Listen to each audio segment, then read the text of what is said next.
It's been 2 months, and the surprises keep coming. You constantly wake up dazed and confused. The degree of chaos in your life is unprecedented, but it's what you wanted. It's what you deserve. All you want is for her to make you some breakfast, maybe a piece of toast, a sandwich.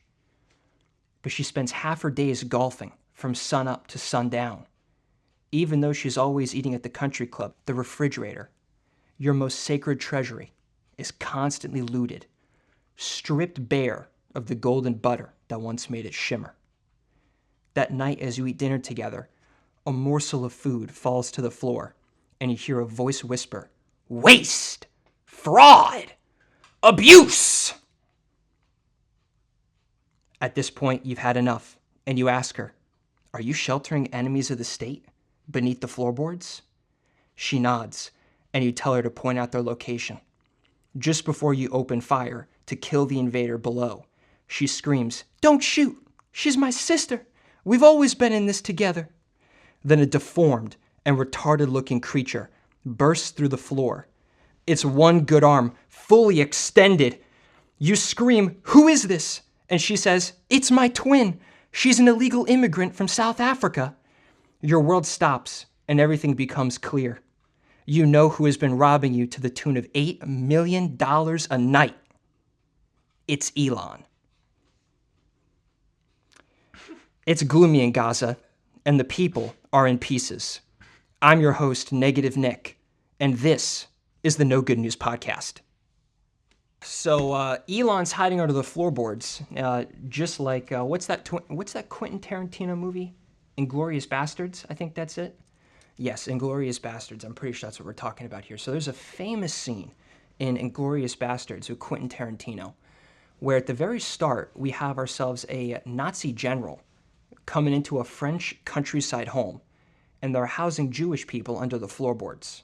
And that's how I picture Elon as he hunts down waste, fraud, and abuse, picking off victims that really don't deserve it. And he's totally just a misguided cannon at this point. I mean, I've got some stats for you here just so we could set the tone for this extremely negative episode that we've got coming up for you guys here. So far, Elon has been a terrible influence on America's economy and culture. He has single-handedly laid off 93,000 federal employees, 7,000 of which are Social Security employees, 10,000 from Health and Human Services, 10,000 from USAID, 5.4 thousand from Department of Defense. That's the only number here that should be higher, but it's not. 7,000 from the IRS, I'm okay with that.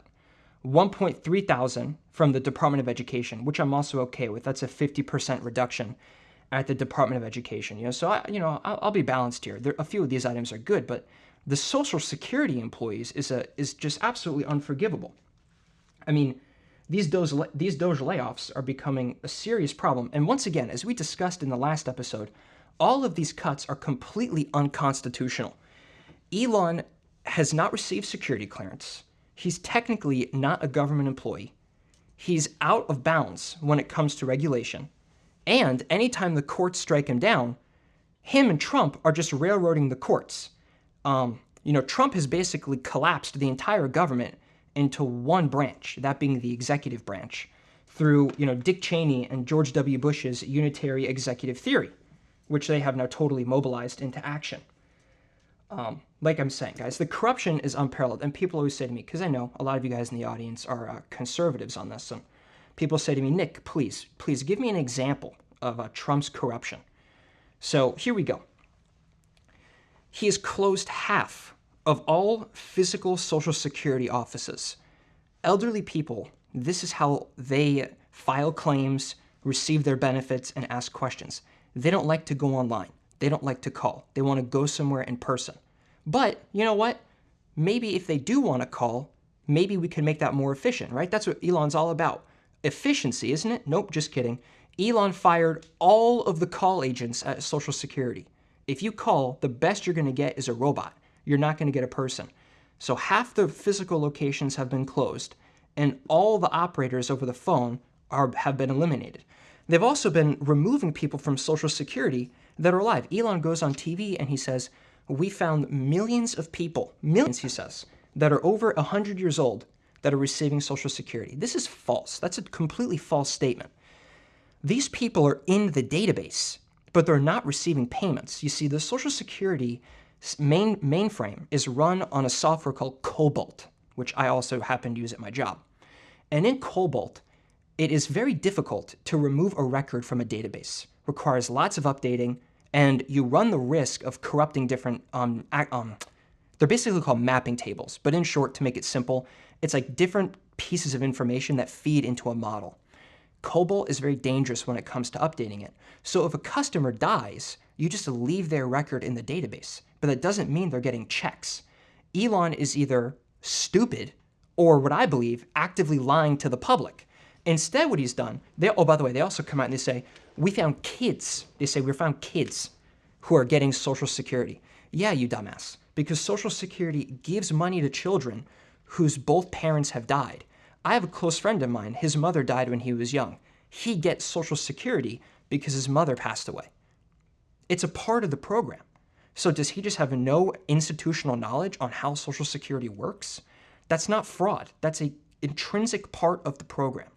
I mean, there's really a case that a wealthy person who retires, they are less deserving of Social Security than a young child who has lost a parent due to an accident, due to a fatal accident. So he just has a total misunderstanding of how the program works. That's the best case scenario.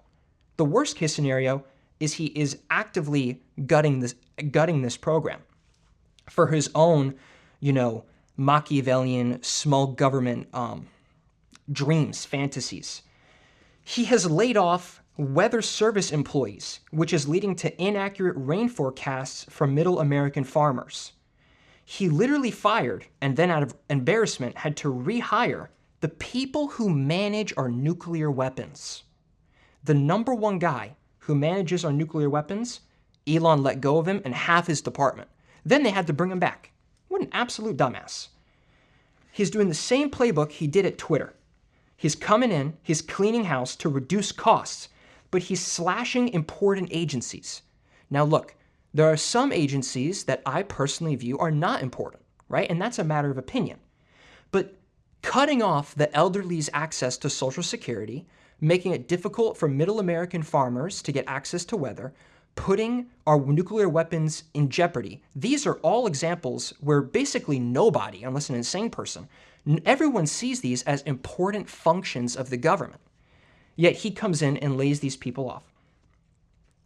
So and by the way, at the same time, while he's laying these people off, he continues to get $8 million a day from public subsidy for his companies like SpaceX, Tesla, and Starlink. He just gave himself a Starlink contract through the FAA worth hundreds of millions, or if the contract is extended, it could be billions of dollars. So he's got the balls to come in here and say that he's cutting government spending, and he's literally giving himself contracts. Also, he's lying about Tesla sales to increase his tax credits. You see, whenever an electric vehicle is sold, because electric vehicles are not economically efficient, as in the cost to produce one is so expensive that no one's going to actually buy it. So the entire electric vehicle market in the United States is propped up by subsidy. And one of these subsidies is called tax credits, which basically means that whenever a customer buys an electric vehicle, they can either write off the interest that accrues on that vehicle, or they can just get a tax credit on their income taxes. It varies on the state, and depending on the vehicle you buy, it gets kind of complicated. But in addition, the producer of the vehicle gets a tax credit. Elon lied and reported thousands of car sales, 2 or 3 days before the tax credits were set to expire. He not only did this in the United States, but he did it in Canada. Canada caught on to it. They're investigating him. They've now banned Tesla from receiving any EV tax credits in the entire country of Canada. And this isn't because of Elon's political actions, although that would be fair enough. It's because they've literally committed fraud to receive tax credit money on vehicles they never sold. The guy is a con man. He's a fraudster. On top of that, Tesla stock is now it fell 50% from its peak. And its peak was just last year in October, November. The stock has fallen 50%. So he gets Trump, his fucking bitch, to go on the front lawn of the White House and do a commercial for his car company. Trump comes out, starts moving his hands, telling people to buy Teslas. Americans can't afford a Tesla. It's a $60,000 car. Trump, the people who voted for you are broke. They voted for you because you were supposed to revitalize the economy. These are people who drill oil and work in coal mines. Why are they going to buy an electric car? They can't even afford it. Actually, the majority of people who buy Teslas can't even afford them. It's something like 50 or 70%, it's some crazy number of Teslas that are purchased are just leases. So they're not even owned outright by the owner. They're usually given back a year or two later because the vehicle, it depreciates at such a rapid rate. And let's be real, its distance isn't even there. Like, I support, innovation in the electric car market. But for us to sit here and pretend that it's like better than a gas car is just not true. It's a toy. It's a gimmick, and it's good for the wealthy. I support toys. I love toys. I like to buy toys. But it's not the everyday American's car. They can't afford it. My vehicle, for example, gets 550 miles on 13 gallons of gasoline. The Tesla can only dream of getting the distance that I get on my vehicle. I drive constantly across the United States. I can't do that in a Tesla.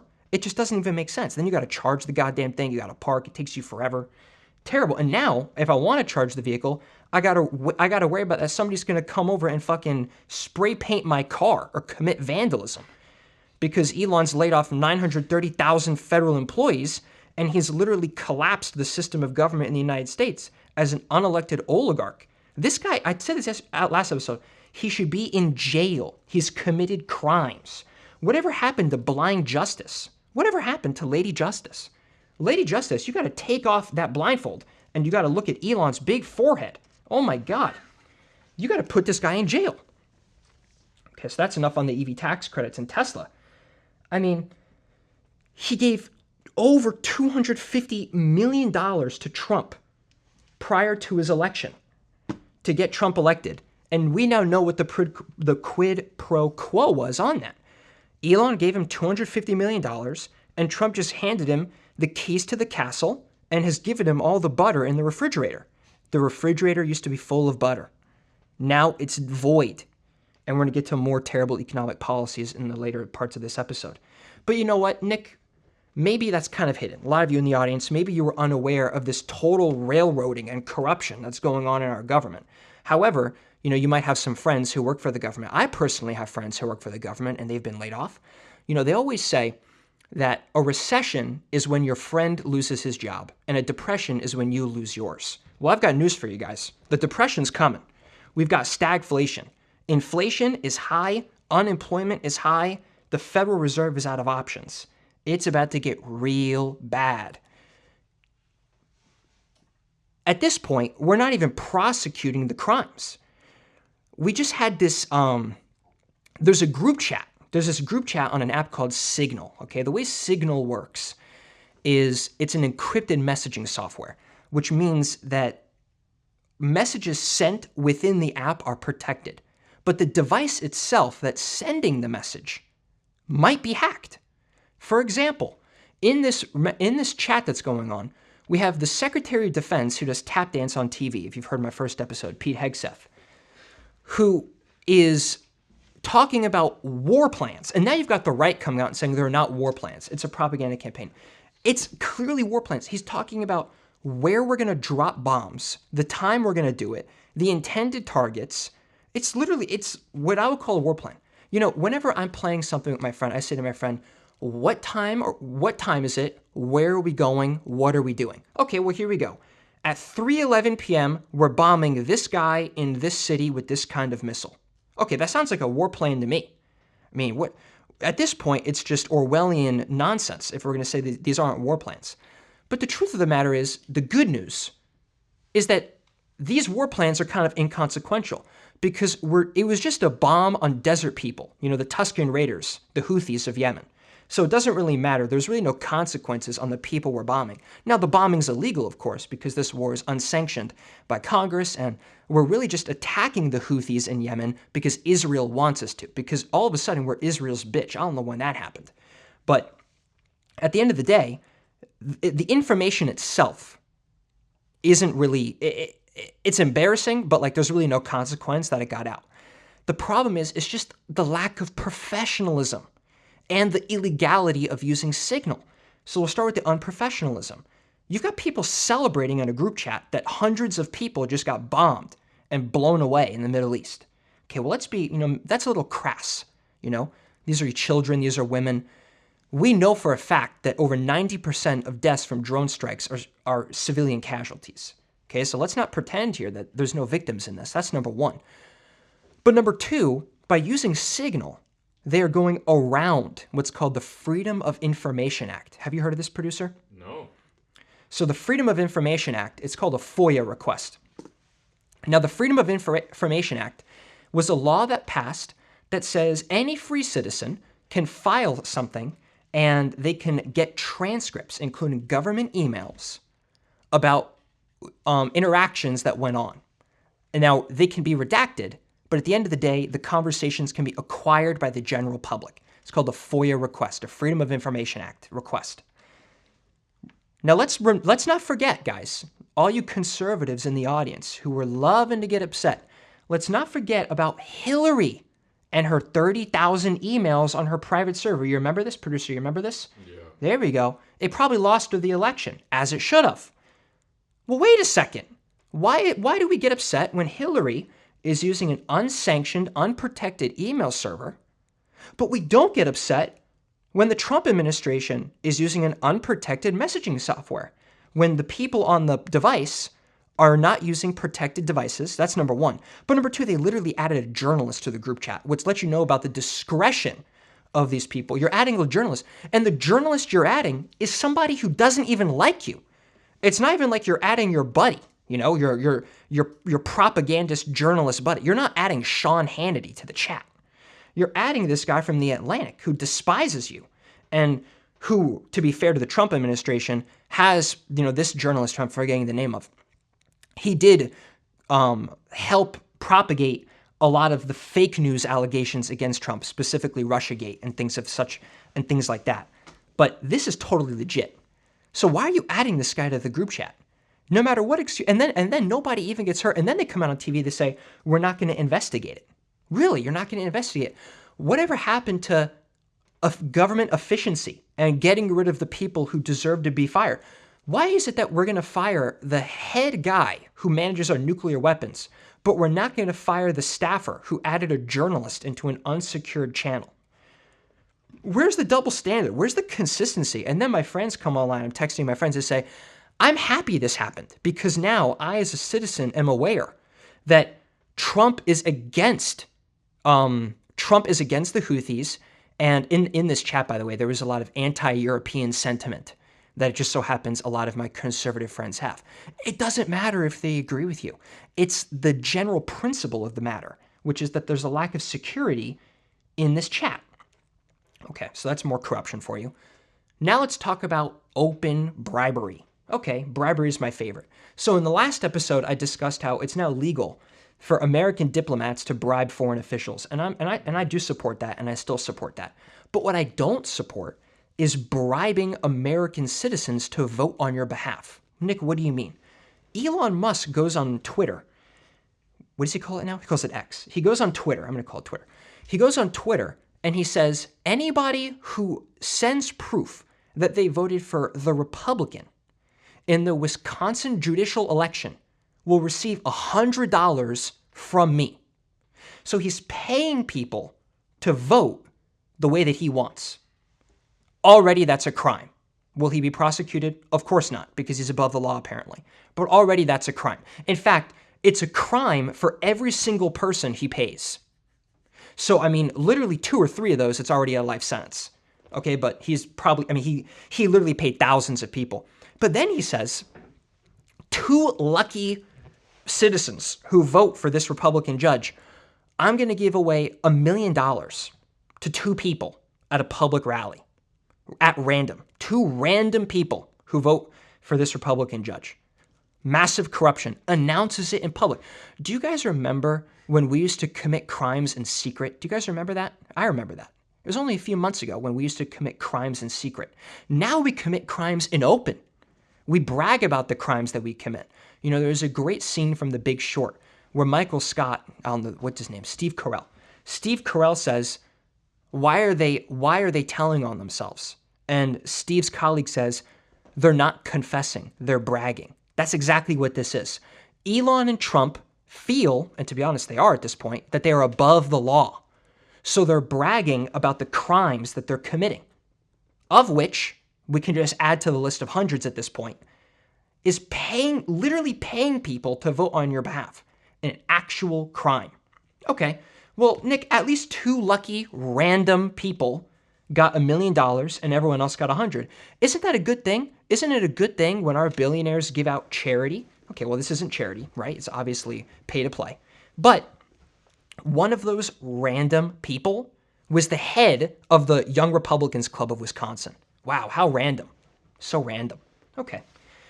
So he's just buying votes at this point. And then people get upset. They say, oh my God. And then Elon has the balls, the self-aggrandizement to go on TV and say that what kind of evil person would celebrate the fall of Tesla stock and the fact that Tesla is losing sales not only in America, but all around the world.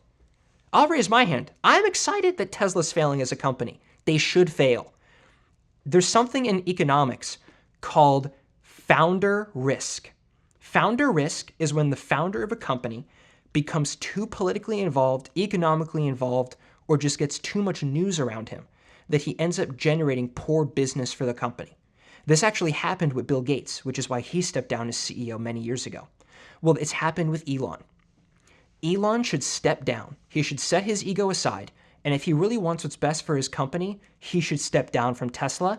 And maybe then people would start buying Teslas. I don't know if they would, but maybe that would help.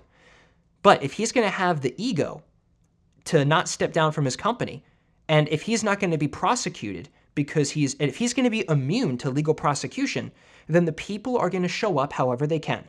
And that is going to be hurting his wallet by not buying Teslas. And that's capitalism. Whatever happened to us supporting capitalism? You guys remember a few months ago when a tranny was the face of Budweiser and all these conservatives were excited that we weren't going to be buying Bud Light anymore? Whatever happened to that? Whatever happened to go woke, go broke? Oh, I thought we supported boycotts, guys. I thought we supported not endorsing companies that become too political. I must have amnesia. Totally legitimate. In fact, it's more appropriate to boycott a beer company. Okay, let me ask you it this way. What's more appropriate? To boycott a beer company because they advertised with a transgender, or boycott a billionaire oligarch who illegally fired your aunt and cut your grandmother's medical benefits? I'll wait while you think on that.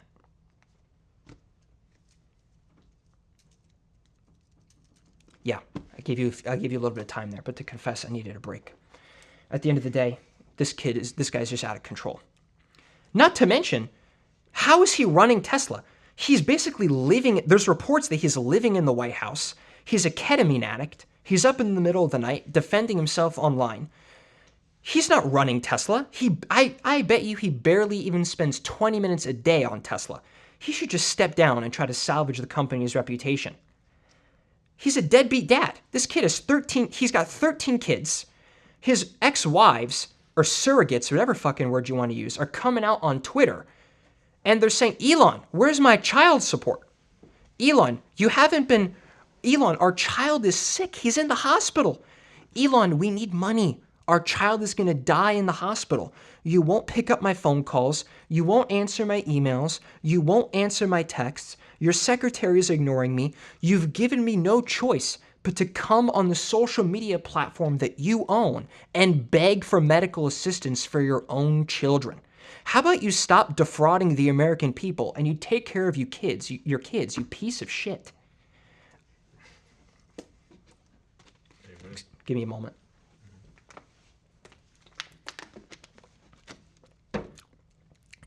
Okay, so we're now going to do a little bit of history. There was a gentleman, a very notorious gentleman within the Third Reich named Joseph Goebbels. You heard of him? No. Joseph Goebbels was the head propagandist for Adolf Hitler. Goebbels popularized a common quote that's known today, which is, if you repeat a lie enough, it becomes the truth. And in fascist regimes, it is important to misguide, mislead, and deceive the public so we can control the narrative and make sure that our fascist policies can get enacted. And that's right. The Trump regime is a fascist authoritarian regime. And I say that because they are deporting political enemies, censoring political enemies, extorting law firms who speak out against them, tariffing other countries that were once our allies, lying to the public, spreading misinformation, and suppressing the truth. For example, Elon has lied about dead people and minors getting Social Security. He has lied and said that the Consumer Financial Protection Bureau, which he has destroyed, by the way, through Doge, was a debanking scheme led by the government. That's false. The CFPB refunded millions of Americans who were victims of financial fraud every single year. So it's actually the opposite. See, like I said earlier, guys, it's about spreading a lie enough that it becomes the truth. Oh, and by the way, literally buying votes in Wisconsin. There's literally nothing more fascistic and propagandistic than that. So Elon is an important pillar in Trump's fascist regime. He is the modern Joseph Goebbels. He is the one pulling the strings and controlling the media. A very important role in any fascist leader's regime is the control of speech and censorship. And that is the role of many, to be honest, but that is one key role that Elon has filled. He is the modern Goebbels. And let's remind ourselves that Goebbels was, I believe, killed and sentenced to death at the Nuremberg tribunal. Producer, can we confirm that, if Goebbels was sentenced to death at the Nuremberg tribunals? Now, am I wishing death on Elon? Of course not. I'm not wishing death on him. However, I am wishing that all of his money is at least taken away so he can refund all the Americans that he has illegally bankrupted or forced into unemployment. And he should certainly go to jail for life. But I wouldn't wish death on him, because if I wish death on him, that really wouldn't make me better than him, because he has effectively sentenced people to death by cutting them off of Social Security and employment. They always say the number, it's like for every 1% increase in unemployment, the suicide rate goes up by like 3 or 4%. Okay, anything on Goebbels here? Let's do some reading. Oh, no, they actually, they took the coward's way out. Goebbels and his wife poisoned their 6 children and then killed themselves. Well, okay. Same point, I guess. Same end effect. Anyways, that's enough Elon talk. If I talk any more about him, I might get deported by ICE. So let's move on. Okay. So I recently went to Texas. I did a great southern adventure, of which I spent a great time with lots of my friends, people I really care about, who were gracious enough to host me. And it was a really lovely time in my life, a good 5 weeks of my life. I went to five major cities in the American South, in order, those being Myrtle Beach, Greensboro, Atlanta, Columbus, Mississippi, and lastly, Houston, Texas. Now, I'm just going to take a moment to talk about Texas because it's a really interesting place, and it ties into the other topics I want to discuss in this episode.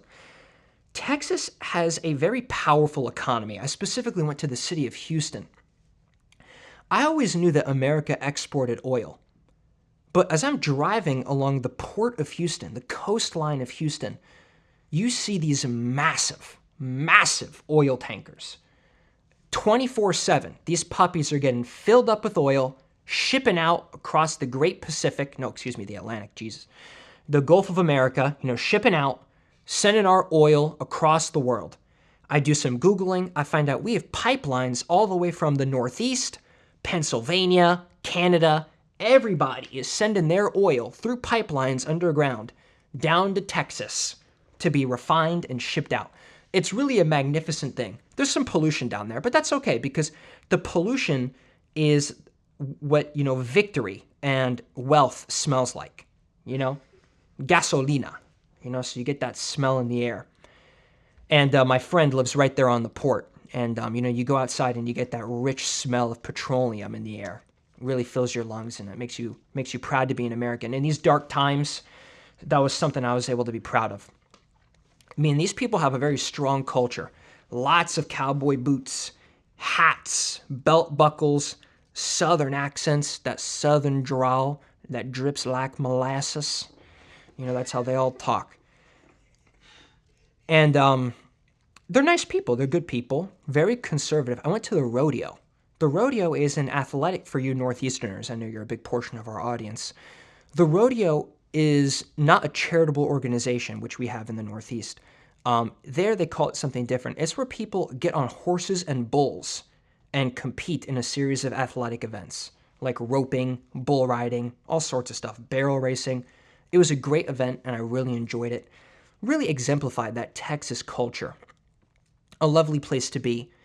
But the Texas culture is so solidified, and the economy is so strong that it basically permeates and infects other states around it. I was talking to some people that I knew in Texas, obviously, and they say, yeah, when you go to New Mexico, when you go to Arizona, even when you go to Louisiana, which I drove through, so I can attest to that personally, you get that Texas culture. I mean, Buc-ee's, we all love Buc-ee's, that started in Texas, and they're huge in Texas. I thought they were huge in like Atlanta and whatnot, and in Tennessee, massive in Texas. So that culture is so strong, and the economy is so strong, that it kind of infects and permeates throughout the rest of the country. And, this Lone Star State has to be brought back under the thumb of the other 49. Because if they're left unchecked, if things keep going the way they are and America keeps falling, Texas might just leave the country and we'd be totally fucked because they produce I think 20% of all economic output for the entire US. So we got to keep our eyes on them because if things keep getting worse and we have a massive depression or something, they might just step away. And they'd be totally fine. So we got to look into that. And, I am a traveler. I travel a lot.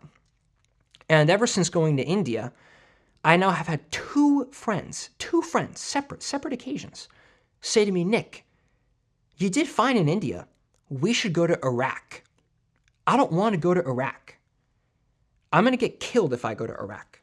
Now, at this rate, I might get killed if I go to France or something because of all the enemies that we've made in Europe. But I'm not looking to go to Iraq. So to those two of you listening, let me make it very clear, I'm not interested.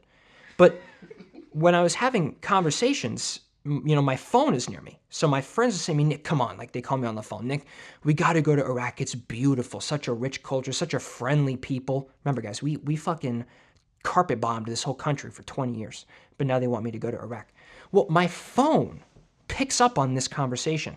Now I'm getting YouTube ads to visit Iraq. My whole Instagram algorithm is about traveling to the Middle East now. That's not what I want. So I'm very upset, and I don't know how to get this off of my algorithm. I've tried all sorts of things. I've tried looking up other travel destinations. I've tried just exclusively watching political content. But no matter how hard I try, I keep getting these Middle Eastern ads. And let me be very clear, I'm not interested. This is really me talking to my phone at this point, because I know it's always listening. Speaking of advertisements, we're going to take a quick break. I hope you guys are enjoying so far. Are you looking for a place to broadcast your unemployment, receive disingenuous praise, and soothe your inner desire for self-aggrandizement? If so, join us at LinkedIn, where we ask the question, what if social media was transformed into a corporate hellscape where everyone broadcasts their deepest insecurities through the veneer of professionalism? At LinkedIn, we are proud to be the premier virtual networking platform used by every major employer in the United States. We give our users the opportunity to create a permanent digital footprint that will follow them from one toxic workplace to the next. So what are you waiting for? Join us, as if you have a choice. Back from the ad break, we're talking foreign policy, as if things weren't bad enough already. And you can't have any conversation about Israel until you first talk about the best Mossad agent to ever walk the globe, and that would be Jeffrey Epstein. You see, Mossad is Israel's version of the CIA, and it's either confirmed or basically confirmed at this point that Epstein was either A, a Mossad agent himself, or B, receiving funding and backing from Mossad and the government of Israel. Now, why are we talking about Epstein? Well, we're talking about Epstein because Trump made a very important campaign promise. I don't know if you guys remember in the audience, but Trump said that very early. In fact, some people said on day one, but very early in the presidency, Trump said that he would be releasing the Epstein files. You remember this, producer? Yeah. Well, guess what, guys?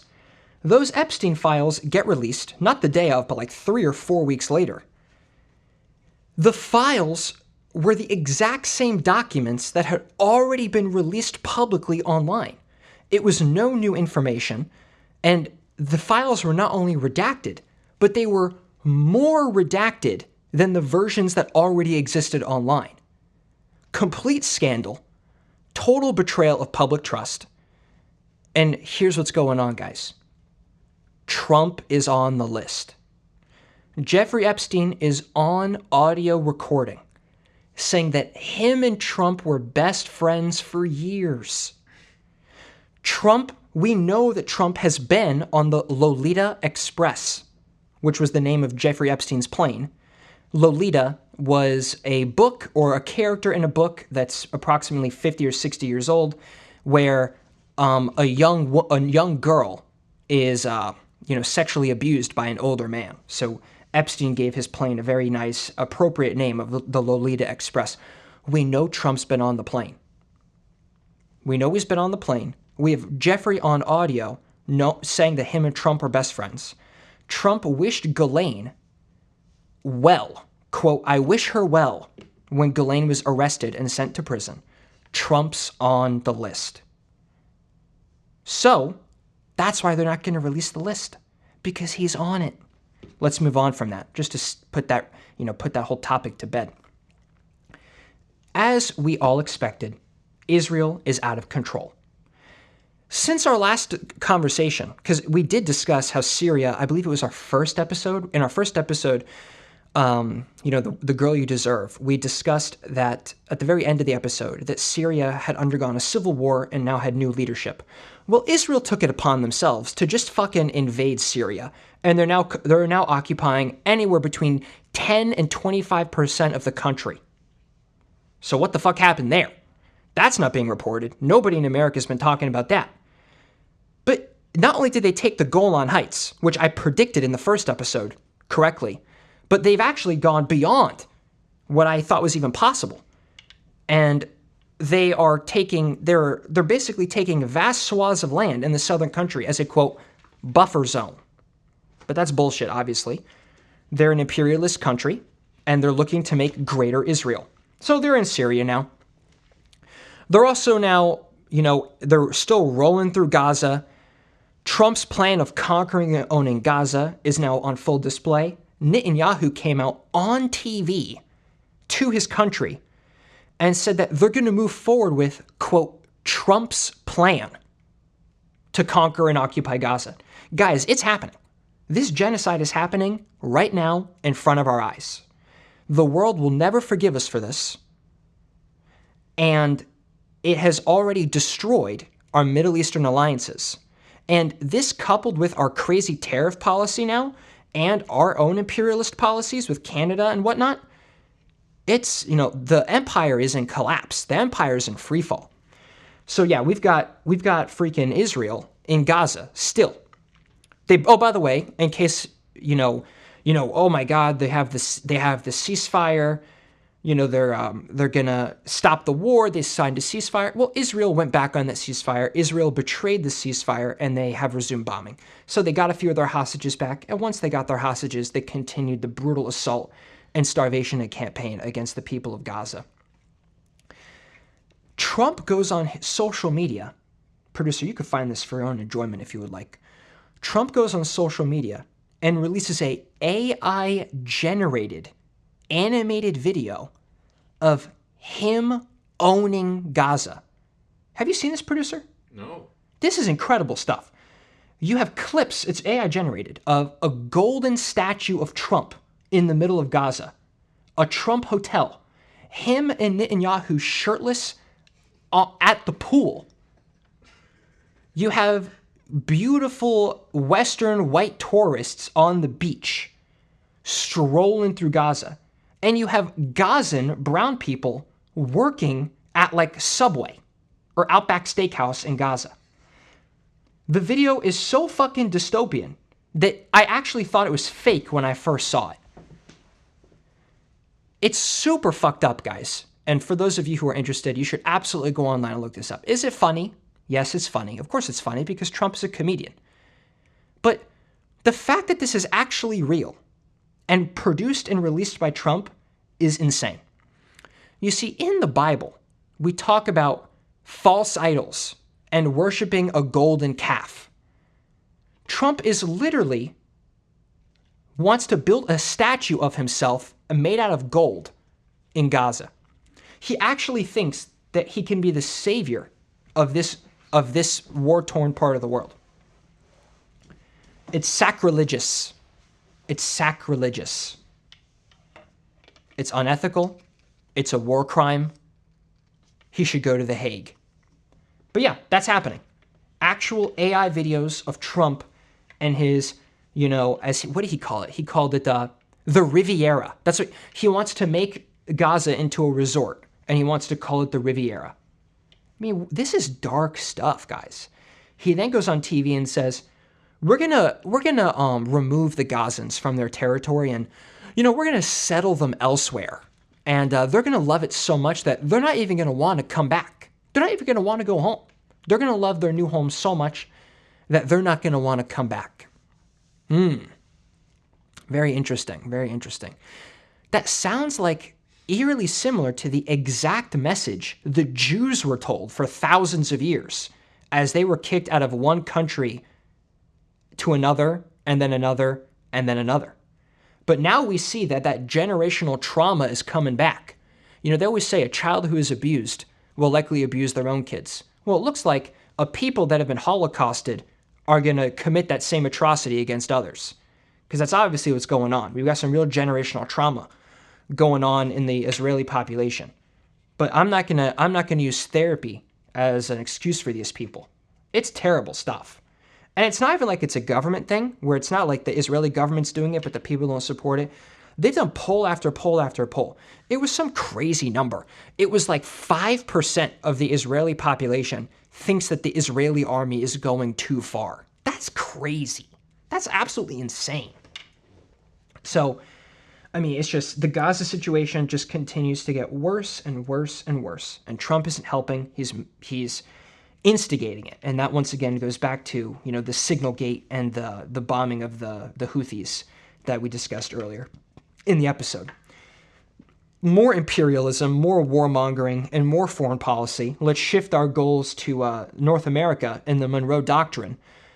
We have Trump making continued claims at annexing Canada by force. Okay, was it funny the first time and the second time? Sure, it was a little funny. Governor Trudeau, yeah, it was funny. I'll be honest, I laughed. I thought it was funny. I thought it was cheeky. But he's serious. Wait a second. I didn't sign up for this. I thought Trump was a candidate for peace. I thought he was campaigning on how he doesn't start wars and how everybody loves him and how he's a deal maker and a peacemaker. Well, I don't know what happened to that version of Trump, because now he wants to annex Canada. He also said that if Canada continues to tariff us and retaliate, he wants to, quote, renegotiate water rights in the Great Lakes and renegotiate the border between the Canada and the United States. What the fuck is going on? Why is no one talking about this? We're going to go to war with Canada? Now, for fun fact, we actually tried to invade Canada twice in our history, and we failed both times. However, both times it was still a British protectorate. So, do I doubt that we would have trouble invading Canada?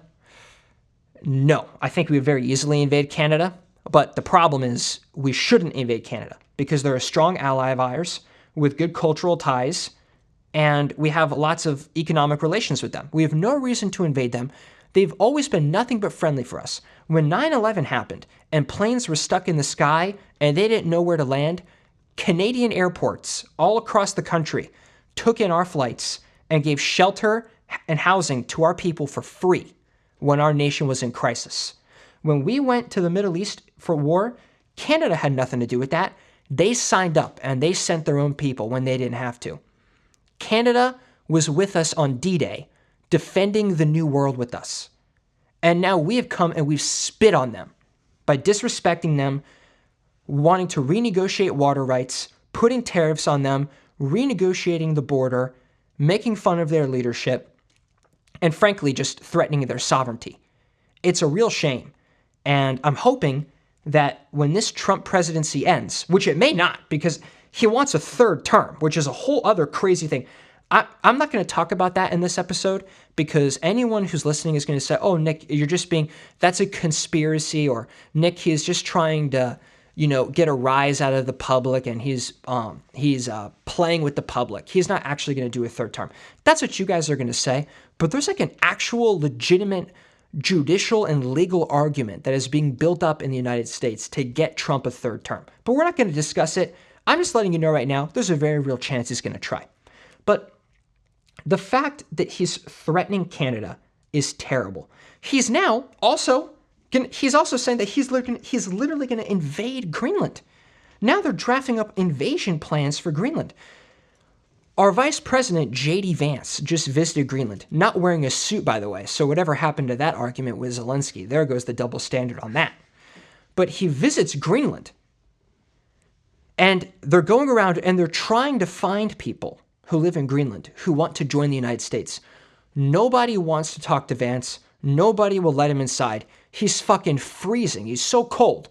He's like, oh my God, no one will take me in. No one likes me. Let me just go to our military base. He goes to the military base, gives a speech to our soldiers, telling them that we're going to invade Greenland. And like that, Greenland's an important part of American security. Denmark is already our ally. They already give us pretty much unrestricted access to Greenland's airspace and northern territories anyway. It's about the minerals. And look, is minerals important to the United States? Yes. But we can just obtain those minerals through trade. And that was never even a problem in the first place because Denmark's our ally. They're part of the EU. It is so stupid. It's failure at every turn in every possible imaginable way. And we literally have a third to 45% of the population that is either uninformed or actually supportive of these fascist and imperialist policies. It's insane to me. He has fully inflamed a trade war with our top ally. We're going to talk more on tariffs later, but this Canada and Greenland stuff is a disgrace. Lastly, more foreign policy. We're going to talk about this minerals deal with Ukraine. Trump gets mad at Ukraine because Ukraine says that they don't want to sign what's not an armistice. What do they call this? A ceasefire. That they don't want to sign a ceasefire. And Zelensky says that we don't want to sign the ceasefire because Russia is going to betray the ceasefire. That's what Zelensky says. Zelensky's right, by the way. Okay. Well, Trump freaks out, starts yelling at him, embarrassing, not Zelensky, but embarrassing himself by yelling at him in front of the world and in front of our allies. You never take sides against the family. We've talked about this before. And you certainly never do it in public, right? Well, who would have thought? Putin says no. He doesn't want to negotiate an end to the war. So Zelensky was right. Trump was wrong. Trump was embarrassed. Putin doesn't want to come to the table. The war will go on. Trump really thought that Zelensky, the guy that's being invaded, was the one who didn't want to end this war. No, of course, it's the Russians who want to continue the war. They're the aggressors. Trump, once again, is just so stupid. I mean, he's so dumb that, you actually kind of think he might be a Russian asset. Because where's the intelligence on this guy? It's just an embarrassment. So the Ukrainians reject the minerals deal. Okay, well, let's now turn our attention to Africa. I always like to sprinkle in a little bit of Africa news on each of our episodes to remind the general population who watches this show that a significant portion of the world lives in Africa and interesting things happen there as well. So in Africa, we've got this country called Rwanda. Rwanda has made themselves wealthy by contracting their military out as private security all across the African continent. You guys could look into this. It's a fascinating phenomenon. how they've basically turned their army into a militia that goes around Africa and occupies different countries on behalf of the UN. So whenever the UN has to enforce peace in Africa, Rwanda usually volunteers their troops in turn for compensation. Okay, well, Rwanda invaded Congo, the Democratic Republic of the Congo, which is their to the east, to the west of Rwanda is the Democratic Republic of the Congo. Rwanda invaded for minerals. Okay. Congo realizes, their leadership was very wise. They read Trump like a book. They realize that all Trump cares about is money. He has no ethics. All he cares about is greed and money. So Congo goes to Trump and says, hey, Trump, we know that all you care about is money. If you sanction Rwanda and give us funding, we will give you our rare earth minerals. Trump says, lovely, and takes the deal. We have now put sanctions on Rwanda for their invasion of Congo. And in return, Congo has promised us a share of some of their mines in eastern Congo, which is the far right, the portion of their country that borders Rwanda in the east. They've now given us the rights to some minerals in those mines. Well, wait a second. This is an example of the United States putting sanctions on an aggressor, Rwanda, to protect those being attacked, the Congolese. Now, we did it for minerals because, once again, that's all Trump cares about. Trump cares about money and minerals. He doesn't care about peace, democracy, the rule of law, international law, the Nuremberg Tribunal, the Geneva Conventions. He doesn't care about any of that. He just cares about minerals and power and money. And that is so clear because he won't give defense to Ukraine because Ukraine won't give us their minerals. The circumstance is literally identical. Country A, Rwanda/Russia, invades country B, Congo/Ukraine. One offers us their minerals. We then help them. The other doesn't. We don't want to help them. Kind of embarrassing. Totally takes the facade off of what America is supposed to be, which is the bastion of freedom that protects the world's oceans and keeps the world at peace and stable. Anyways, what are you going to do, right? What are you going to do except vote in 2 years and hope that, but it doesn't even matter because you see, in 2 years, even if the Democrats take back the House or the Senate, whatever, Trump has basically ignored Congress at this point. He's collapsed the entire government into just the executive branch. So there's not even recourse for the House. So it doesn't even, the midterms don't even really matter. Because that's the thing. Some of what Trump is doing, I do support. But once again, this is the No Good News podcast, so we don't talk about good things here. I do support some of the things that Trump is doing, but it's his flagrant disrespect for the Constitution and the separation of powers that makes him a fascist and makes me very afraid of the direction he's moving America in. So that's a lot of foreign policy talk. We're now going to cut to our second ad break for this episode. Thank you for listening. From the banks of the Tigris to the marshes of the Euphrates, the cradle of civilization, which we call Mesopotamia, was the center of the world for thousands of years, full of rich culture, tradition, and empires. However, this gem of the Middle East goes unrecognized today, but you can take the road less traveled and experience Babylon. Our guided tours will take you to 3 key riverside destinations: the Euphrates-bounded city of Ramadi and the Tigris-bounded cities of Mosul and Baghdad, for a once-in-a-lifetime journey through Iraq. So what are you waiting for? Come home, come to Babylon, and visit Iraq. For more information, visit www.tourism.gov.iq. Jesus! These Iraq ads are inescapable. I'm so sorry, guys. I don't know how that got into here. Anyways, let's talk a little bit about, deporting legal citizens.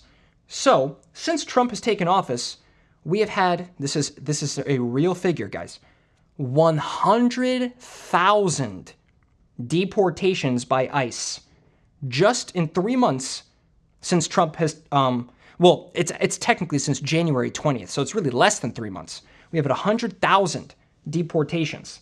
And they're saying, oh my God, Nick, that's a lot of criminals. That's a lot of MS-13 gang members. Oh my God, 100,000. I had no idea we had so many gang members in the United States. Well, guess what? They're not gang members. They're not criminals. It's your neighbor, Javier, who's been raising his kids and has lived here for 13 years. It's not some MS-13 gang member. It's your local assistant baseball coach in Juarez. No, not Juarez. El Paso, whatever the fuck. Some Texas town. Okay?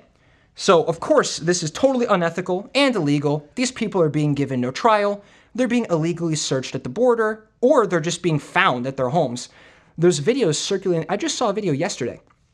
We have a guy in Dallas.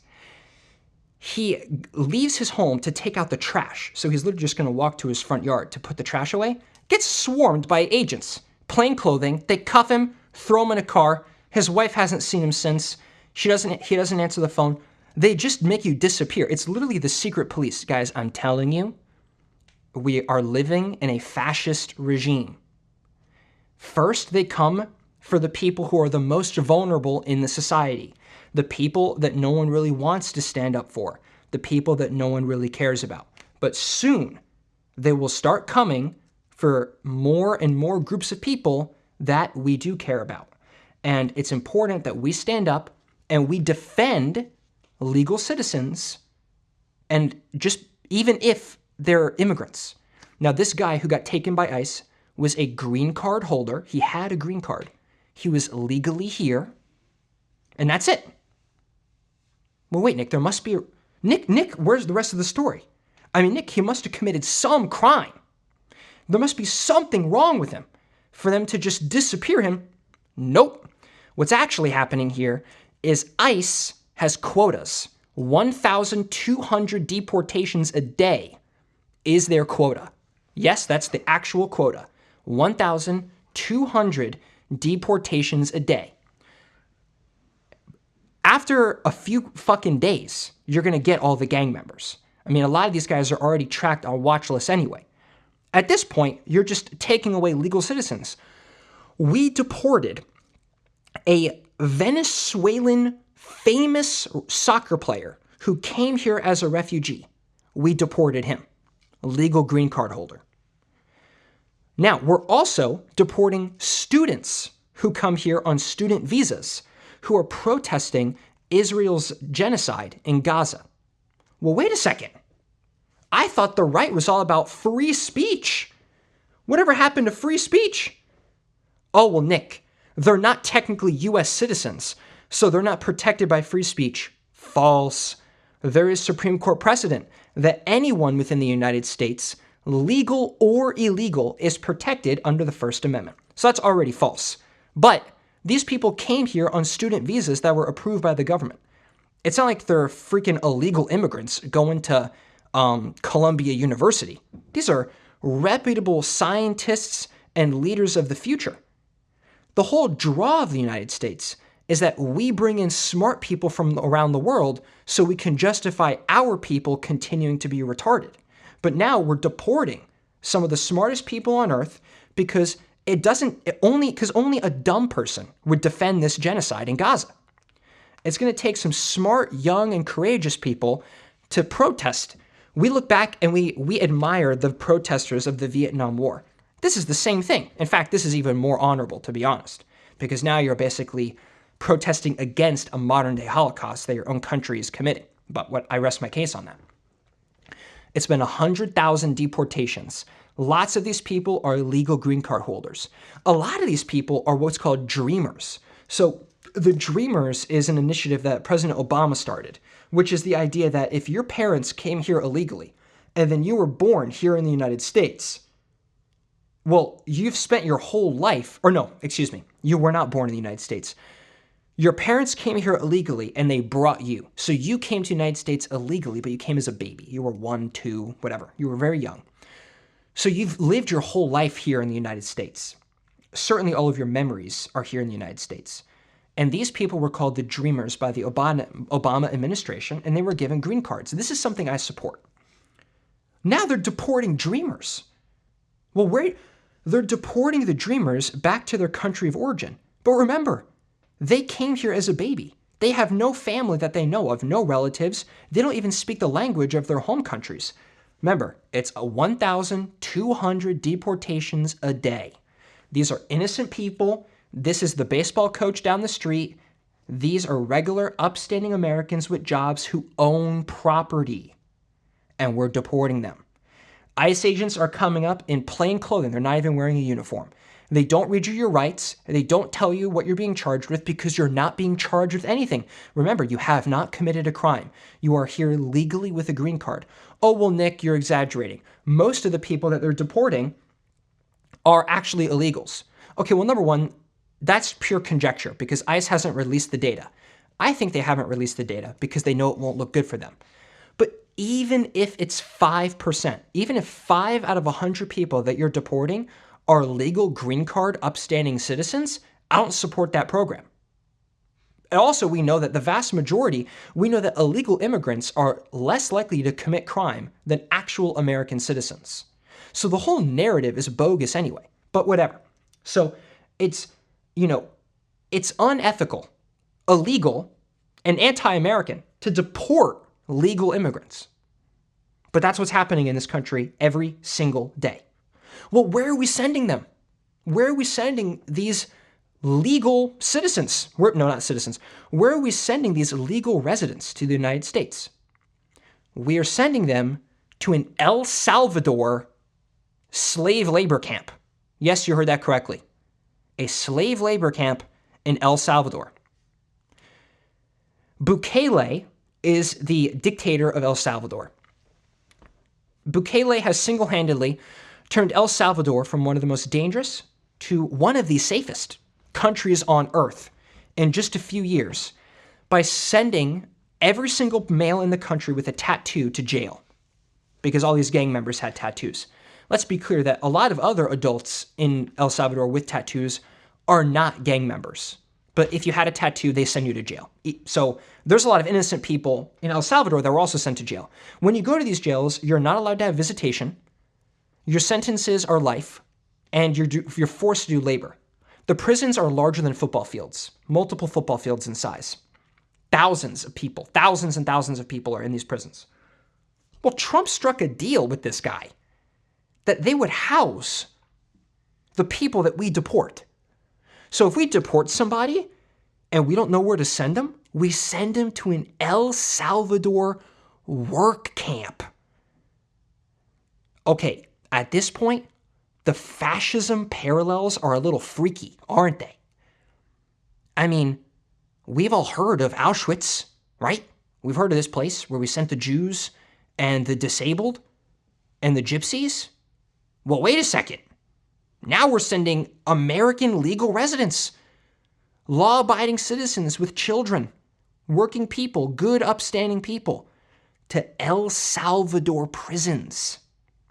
The Trump administration came out a few days ago and they said, by the way, this is happening to a lot of people, but a lot of it doesn't go reported because remember, when they arrest you, you disappear without a trace. You're gone, just like that. So a lot of these people that they take, their voices are never heard. The news doesn't get out. But they're doing so many that a few are breaking through the cracks. The administration just came out and they said, oh yeah, that one, I forget his name, but we deported this guy. It was a total accident. We screwed up. And they said, okay, well, are you bringing him back? They said, we can't find him. He's in El Salvador. We can't find him. You can't find him? What? You can't find him? So wait, you're telling me that, oopsies, sorry. Oh my gosh, my bad. My bad, accident. I just accidentally deported and sent a legal resident of the United States to a slave labor camp in El Salvador. My bad. That's what's fucking going on in this country. 1,200 deportations a day. Over 100,000 deportations since January 20th. No, I can't, my back of the napkin math isn't that good, But if you do that math, I'm pretty sure it might come out to be, let me just pull out a calculator. If we do 100,000, how many days has it been since January 20th, producer? Can we look this up? 60 approximately? A little more like 70. 70? Let's do 100,000 divided by 70. Okay, it comes out to a little more than 1,200 a day. Okay, so it looks like they're hitting their quota. Congratulations, ICE. You're meeting and exceeding your quota. Well done. You should all get a raise. We should, maybe Elon will hire some more of you and he'll consider it efficient, under his Doge protocols. So yeah, we're sending legal green card holders to fucking El Salvador in these prison camps. And guess what? When the government finally admits their mistake, they admit that they can't even find these people. We sent a gay hairdresser to this prison. We sent somebody there that had a tattoo. The ICE agent in his report said he had a tattoo, so we thought he was a gang member. His tattoo said, "I love you, Mom and Dad." That was his tattoo. They sent him to El Salvador. Oh my God. I'm not joking. Look this up. Oh my God. This is our country now. This is how fascism begins. The suppression of the media, the controlling of the narrative, the isolation and deportation of undesirables, economic control, closing one's borders to not only immigrants, but international trade. These are the telltale signs of fascism. And we, as the American people, need to be prepared for what's coming. Tariffs. Tariffs, tariffs, tariffs. You might think it's my favorite word because we're now 3 for 3 on mentioning tariffs in our episodes. Something I never thought I would discuss after my advanced economics classes in college is now something I have to think about on a daily basis because our leadership does not understand basic economic principles. Today, my friends, is April the 2nd. But to many of you in the audience, you will know this as Liberation Day. This is Trump's term for April the 2nd of 2025, Liberation Day. Liberation Day is when Trump claims that he will liberate the American economy from the oppressive regimes of the world that exploit us and take advantage of us with foreign trade deals. That is what Trump claims, that he is liberating us from foreign oppression and foreign, what's the word here? Foreign, they're like taking advantage of us, foreign corruption, whatever word you want to use. Well, no, what Trump is liberating us from is low prices. He's liberating us from low prices. He's liberating us from cheap consumer goods. Trump has already been launching a series of tariffs, but when Trump launched his tariffs, these other countries said, fine, if you want to hit us with tariffs, we're going to hit you with tariffs. Now, I stand by my original point that counter tariffs only hurt the country that instills them, which I discussed in our first episode of The Girl You Deserve. But these other countries took the bait, as we knew they would, so they launched retaliatory tariffs. Well, in response to the retaliatory tariffs, Trump has now retaliated to those retaliatory tariffs. So here we go. Now, I know you're thinking, Nick, Trump's a genius. Trump understands trade. Trump's a businessman. Trump understands the art of the deal. Trump is going to take these tariffs and make them so specific, so fine-tuned, that he's going to target specific American industries that have been exploited by foreign low prices. Nope. Instead, what Trump did was he just put blanket tariffs on literally all goods coming from every country on earth that we trade with. Okay, I hope I don't put you to sleep, but here are the numbers. As of today, we have placed an additional, remember, all these numbers are additional, this on top of the tariffs we already have. 34% tariff on China, all Chinese goods. 20% on all goods from the European Union. 46% on all goods from Vietnam. 32% on Taiwan. Whoa, whoa, whoa, whoa, whoa. I thought Taiwan is our puppet that we're supposed to be defending from Chinese invasion. Now we're hitting 32% of their goods with tariffs. That's every microchip, guys.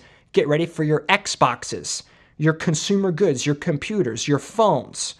All of this shit is going to be hit by that 32% additional tariff on Taiwanese goods. Japan, 24%. These are top allies of the United States.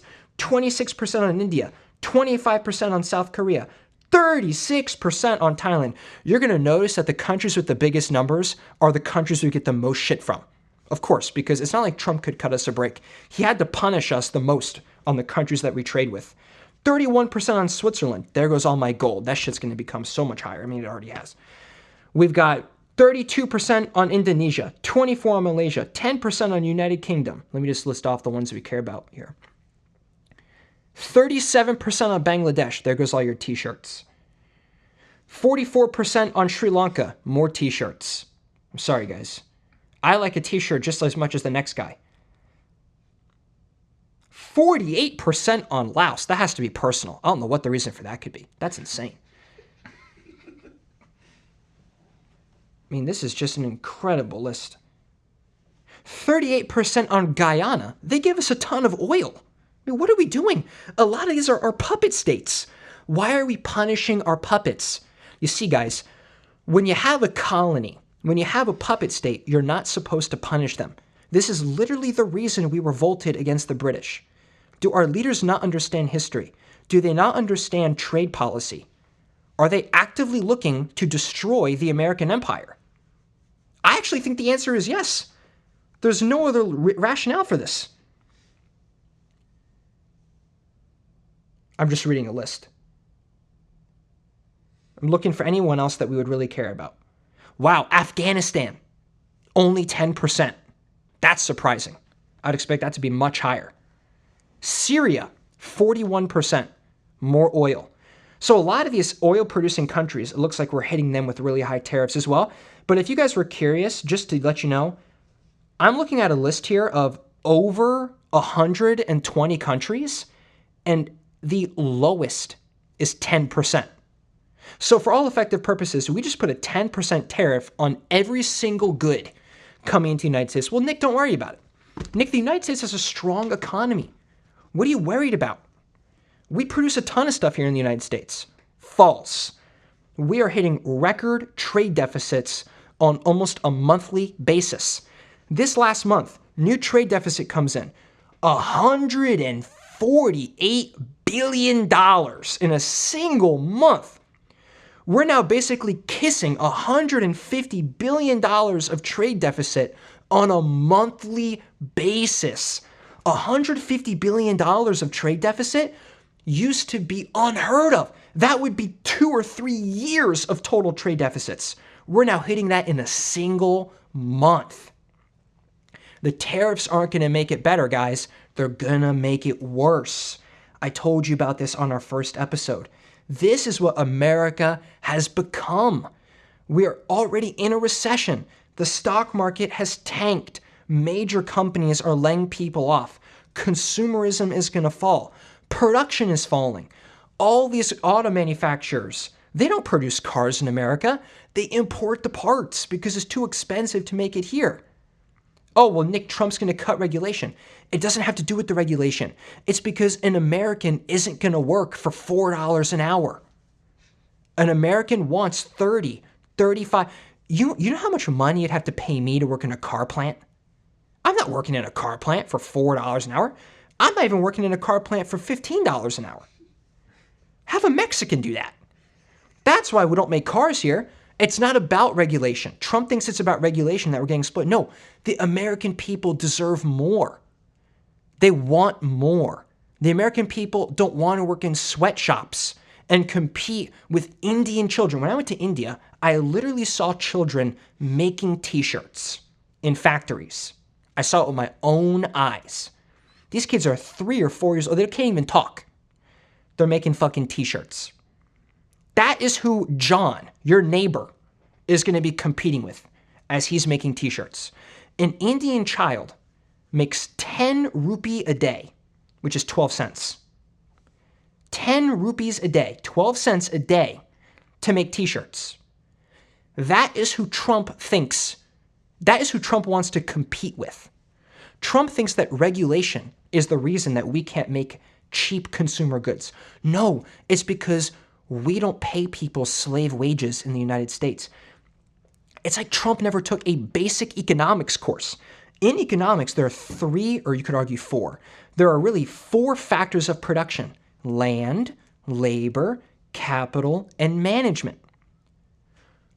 Trump thinks that all of our problems are due to management and capital, which would be related to taxation. No, it's related to labor, you dumbass. Americans aren't going to work for those low wages. But now he's put a 10% tariff. That's a tax. Remember, guys, I mean, it's heartbreaking. People in this country can't even afford food, and the government's cutting welfare. We've already entered stagflation. The media just hasn't said it yet, because once they do, it's going to get even worse. The economy is in shambles. Trump's Secretary of the Treasury, what's his name? Or no, was it Commerce? I think his name's Howard Lutnick. Can we look this guy up? I think it's Commerce. He goes on TV. By the way, this guy's a billionaire. Goes on TV. We got the name. Yeah, I was right. It's Lutnick. This guy goes on TV and he says, who cares if we have recession? It's a good thing. A recession's a good thing because it'll give the American economy a chance to restructure and to rebuild. No, Howard. No amount of restructuring is going to make an American work for $4 an hour. The only way we're going to get that, buddy, is if we launch ourselves into a depression. The lack of common sense, these people don't even live in the same universe. The tariffs are devastating, and Trump has successfully liberated us from low-cost consumer goods. We have upset the international community so much that we have brought 3 of the world's greatest arch enemies together in an alliance against us. Here we go. Here's the list. Japan, America's top ally in Asia, has partnered with Korea, a country they despise. South Korea, let me be specific. South Korea, a country they despise. Now, as America, Korea and Japan are both American colonies for now. But they hate each other because Japan did this little thing called World War II, where they basically went into Korea, they killed all the men, and they raped all the women. So they hate each other. But even though they hate each other, we colonized them both, but they have come together and made an agreement. And who's the third one? Okay, let's take a guess. Producer, who do you think the third person in this partnership is? We've got Japan and Korea. They already hate each other. Who else do they hate?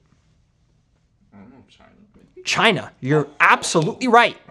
What? Trump's disastrous foreign policy has brought Japan, South Korea, and China together as one to form an economic pact against the United States. Trump is literally doing a speed run on destroying the American empire, destroying the American economy, and undoing decades of hard work that we have done since World War II to shape the world in our image, resulting in a higher standard of living for our people. Just how fast can we do it? Let's keep going, Trump. Let's see how effective you are at completely destroying what makes America the prosperous paradise that it has become. The European Union is now discussing a complete embargo. Embargo is a great vocab word for those of you who don't know it. It means a ban on trade. The European Union is discussing a ban on all trade with the United States.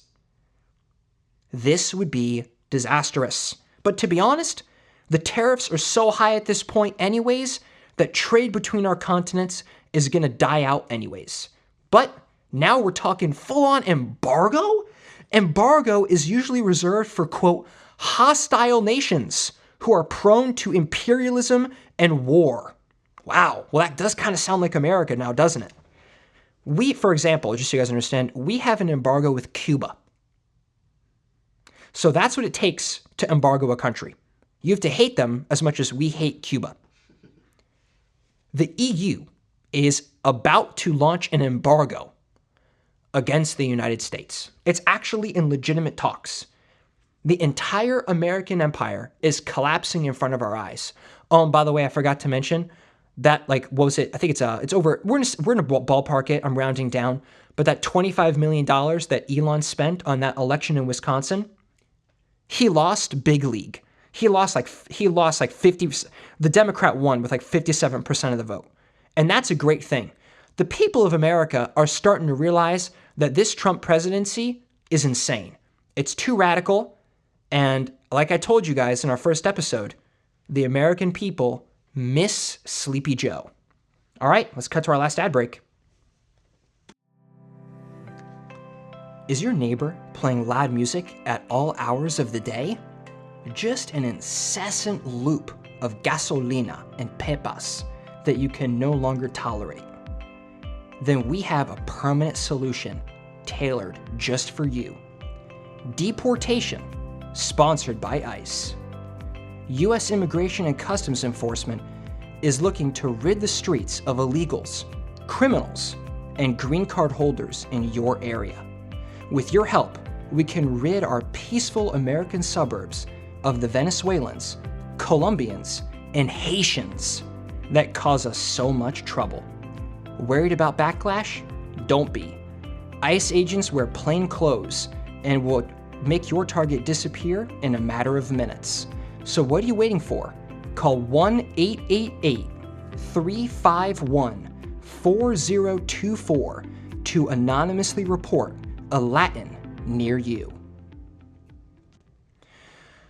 I really appreciate you guys sticking out the ride with me for this long episode.